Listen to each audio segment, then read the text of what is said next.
예, 오늘 시간에는 산고를 겪는 백성들과 구원, 이 제목으로 하나님의 말씀을 살펴보도록 하겠습니다. 이 마지막에 하나님의 백성들에게 해산하는 여인의 어려움이 임하게 됩니다. 그 해산하는 여인의 어려움이 임하는 이유는 백성들의 죄에 대한 하나님의 징벌이 되겠습니다. 그래서 이 시간에 산고를 겪는 백성들과 구원, 이 제목으로 하나님의 말씀을 살펴보도록 하겠습니다. 그래서 호세아 13장 12절에서 에브라임의 불의가 봉함되었고 그 죄가 저장되었나니 해산하는 여인의 어려움이 그에게 임하리라. 그는 지혜 없는 자식이로다. 해산할 때가 되어도 그가 나오지 못하느니라. 자, 에브라임의 불의가 봉함이 되어 있고 그 죄가 저장되었다고 말씀을 하고 있습니다. 그래서 여기서 말씀하는 에브라임은 이 마지막을 살아가고 있는 택하신 백성들을 가리켜서 말씀을 하고 있습니다. 그 백성들에게 그 불의가 봉함이 되어 있고 그 죄가 저장이 되어 있다고 말씀을 하고 있습니다. 그래서 그 불의와 죄가 저장되어 있는 백성들에게 해산하는 여인의 어려움이 임할 것을 말씀을 하셨습니다. 자, 그 모습이 이사야 26장 16절 이하에 나타나 있습니다. 여호와여, 그들이 환난 중에 주를 앙모하여 싸우며 주의 징벌이 그들에게 임할 때에 그들이 간절히 주께 기도하였나이다. 여호와여, 잉태한 여인이 산기가 임박하여 산고를 겪으며 부르짖음같이 우리가 주 앞에서 그와 같으니이다. 자, 우리는 바로 하나님의 택하신 백성들, 호세아 13장에서 말씀하고 있는 에브라임, 그 백성들이 주 앞에서 잉태한 여인이 산기가 임박하여 산고를 겪고 부르짖음 같다고 말씀을 하고 있습니다. 그래서 해산하는 여인의 어려움이 임하게 되는데 이것이 바로 환난이요, 이것이 바로 하나님께서 그 백성들에게 내리시는 주의 징벌이라는 사실입니다. 그래서 그 환난을 당할 때, 그 주의 징벌이 임할 때에 잉태한 여인이 산기가 임박하여 산고를 겪으며 부르짖음 같다고 말씀하고 있습니다. 바로 해산하는 여인의 어려움이 하나님의 백성들에게 임하게 됩니다. 그래서 잉태한 여인이 산기가 임박해서 산고를 겪는다고 말씀을 하고 있는데 데살로니가 전서 5장 3절에서 그들이 평안하다 안전하다 하들 그때에 임신한 여자에게 해산의 고통이 이름과 같이 멸망이 갑자기 그들에게 이르르니 결코 피하지 못하리라. 자, 그들이 평안하다 안전하다 할 그때에 임신한 여자에게 해산의 고통이 이름과 같다고 말씀을 하고 있습니다. 바로 해산하는 여인의 어려움이 그 백성들에게 임하게 된다는 사실입니다. 그러면 깨어 기도한 자들은 이 어려움을 피할 수가 있는가? 육신은 결코 피할 수가 없습니다. 육신은 해산하는 여인의 어려움을 피할 수가 없다는 것. 왜냐하면 육신에 죄가 과하고 있기 때문입니다. 그래서 죄가 저장된 백성들에게, 죄가 저장된 에브라임에게 해산하는 여인의 어려움이 임한다고 만군의 여호와께서 말씀을 하셨다는 사실입니다. 그래서 여호와여, 잉태한 여인이 산기가 임박하여 산고를 겪으며 부르짖음같이 우리가 주 앞에서 그와 같으니이다.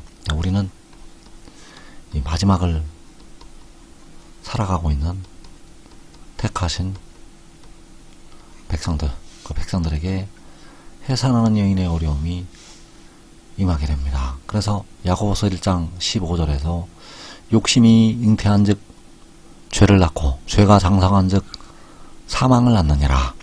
자, 죄가 장성하면 사망을 낳는다고 말씀을 하셨습니다. 그 백성들의 죄가 장성해서 사망을 낳게 된다는 사실입니다. 그래서 해사는 여인의 어려움이 임하게 되어서 사망을 백성들이 낳게 됩니다. 하나님의 백성들의 육신에 사망이 임하게 된다는 사실입니다. 그래서 현재도 백성들에게 사망이 임하고 있지만 이 마지막 환란에서 백성들에게 사망이 아주 빠른 속도로 임하게 된다는 사실입니다. 그래서 그 사망에서 백성들을 하나님께서 구속하신다고 말씀을 하고 있습니다. 자, 현재 백성들의 육신이 사망에 머물러 있는가, 아니면 구속하심을 받아서 영원히 죽지 않는 영생을 얻고 있는가. 아직 백성들의 육신은 사망에 이르고 있고 사망에 매여 있다는 사실입니다. 그래서 그 사망에서 하나님께서 백성들을 구속하시게 됩니다. 호세아 13장 14절에서 내가 저희를 음부의 권세에서 속량하며 사망에서 구속하리니 사망아 내 재앙이 어디 있느냐, 음부야 내 멸망이 어디 있느냐. 자, 하나님께서 백성들을 음부의 권세에서 속량하시고 사망에서 구속하신다고 말씀을 하시고 있습니다. 그래서 주의 피로 속량하심을 받은 백성들, 자, 그들은 음부의 권세에서 속량이 되었고 사망에서의 구속은 기다리고 있습니다. 사망에서의 구속은 기다리고 있다는 것. 그래서 로마서 8장 23절에서 우리까지도 속으로 탄식하여 우리 몸의 속량을 기다린다고 말씀을 하고 있는데, 그 몸의 속량을 기다린다는 것은 바로 사망에서 구속을 기다리고 있다는 말씀이 된다는 사실입니다. 그래서 백성들이 알아야 될 것이, 현재 백성들의 몸은 사망에서 벗어나지를 못했다는 사실입니다. 백성들의 육신은 아직 사망에서 벗어나지 못했다는 것. 그래서 사망에서 구속을 기다린다는 것은 결국 우리 몸의 속량을 기다린다는 것이 되겠고, 하나님께서는 그 백성들을 음부의 권세에서 또한 사망에서 구속을 하시게 됩니다.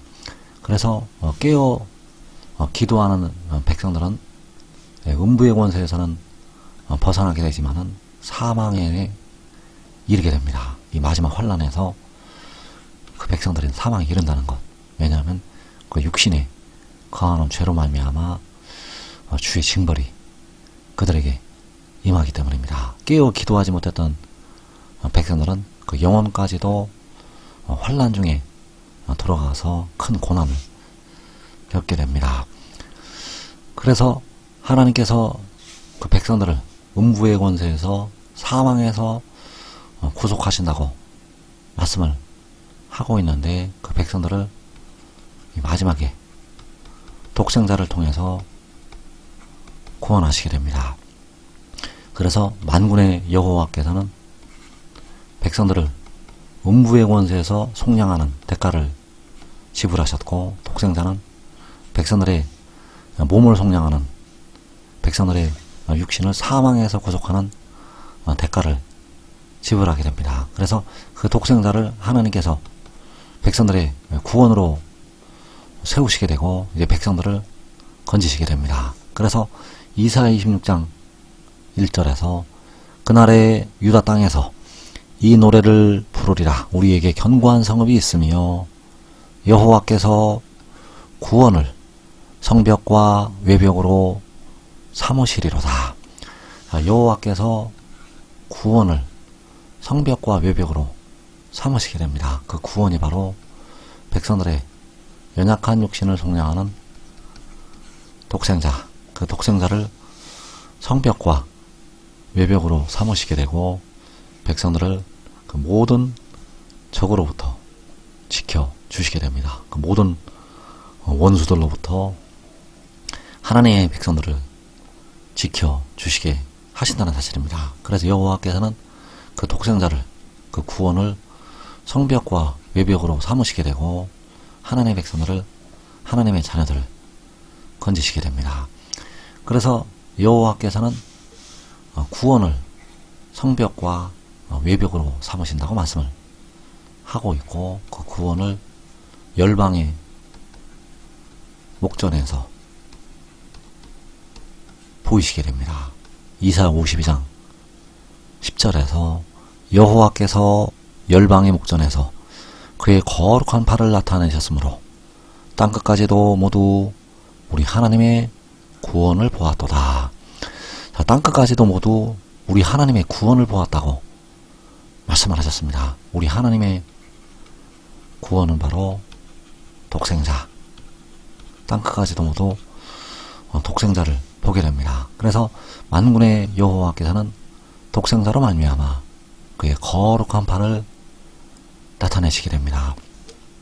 모세를 통해서 그 거룩한 팔을 애굽의 목전에 나타내셨던 것처럼 이 마지막에는 열방의 목전에서 그의 거룩한 팔을 독생자로 말미암아 나타내시게 되고 땅끝까지도 모두 우리 하나님의 구원, 독생자를 보게 됩니다. 그래서 지금 하늘이를 믿고 순종하는 자들은 살아서